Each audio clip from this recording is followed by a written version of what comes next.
My name's Kate. Hi, my name's Luke Jackson. My name is Larry Humphreys. Hello there. I don't know what. Okay, I'm Rosie Peters. David Everett. Anthony Wall. Just NFA. NFA. Okay. No, fix the boat. I've been asked to introduce myself. I'm just an Englishman.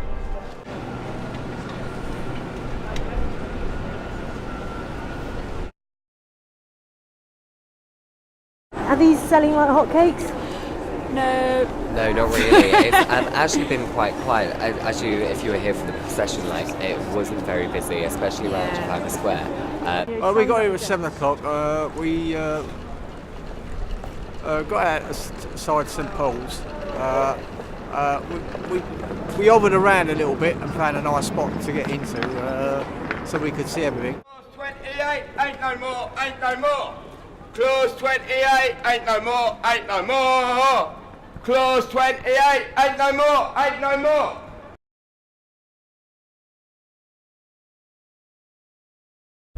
We are here to honor a great leader, a great woman, a great citizen of this country who died. It is very important to give dignity to those who deserve it. And if you die, somebody will be burying you. We who are living here today have to honor those who are passing away. And nobody can tell me that Margaret Thatcher was an ordinary leader. I want to rip her face off and piss down her tubes. It's not original. To be an anarchist means that there's no central control. We don't believe in governments. I think that the exact definition is without ruler, and it goes back to Greece, 2,000 years. It means that there is no central government. There's no one at the centre telling you what to do.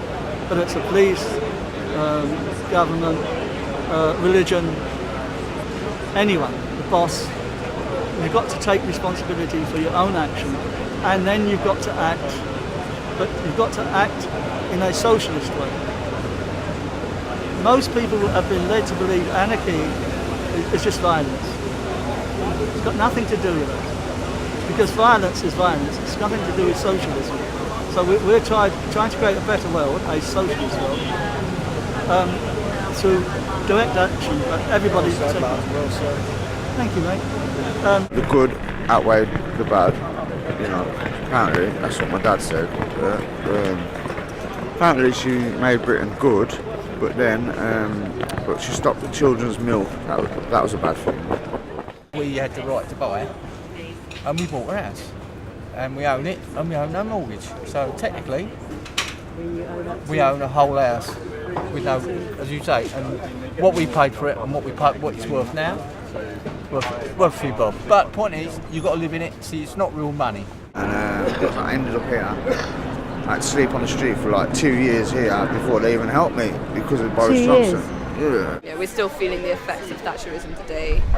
All the privatisation, the cost of gas and electricity and public transport.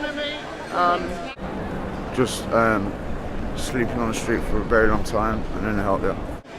I needed to come here so that I could be at peace with the fact, so that I spoke out and I said that I did not think this is okay. We're borrowing an extra £65 billion a year on top of what we're already borrowing, and this is between £8 and £11 million are spent today. Don't forget, she won her elections by majority. The majority that voted her in power are still around today, She have friends, she don't have enemies. She have friends, of which I am one of them. They've got to earn their vote at all times, and nothing should be taken for granted. If you let them take them for granted, what are they going to do? As you say, Mrs. Thatcher, Margaret Thatcher, whatever you want to, Lady Thatcher, as you say, she did some good things, she's done some bad things. But overall, in 15 years' time, we're going to see what actually a legacy, and I think you'll find that will be on the positive side, not a negative side. I think it's really dangerous to separate Margaret Thatcher from the Conservative Party. There's been all this media that produces her as some sort of witchy, conniving character. And I think really that she just stands for the Conservative Party, and she was actually just the one that spoke out and said, this is what we believe in. So I think it's the whole party is to blame on that. Excuse me, you weren't born when Thatcher's around, were you? No. So how can you talk about Thatcher? You don't know much about her. I know a lot about her. She's a very public figure, and my family, right, where I come from, I come from I grew up in the southwest, right? Where? My family suffered a lot under her, okay? And the reason that I grew up in poverty is because of her. And the only reason it got better was because that woman was kicked out. Good riddance. And so farewell, we have to say to Margaret Hilda. Who next, which way to follow suit? So now we listen to our boot, enough of me. But don't you see, sometime in this new century, my verse the world will loud acclaim. What next of Margaret Thatcher's name?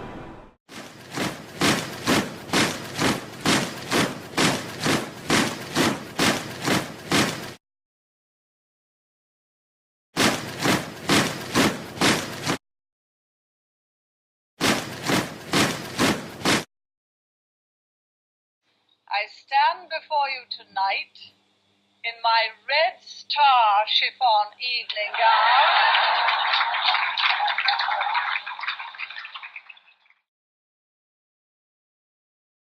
the Iron Lady of the Western world.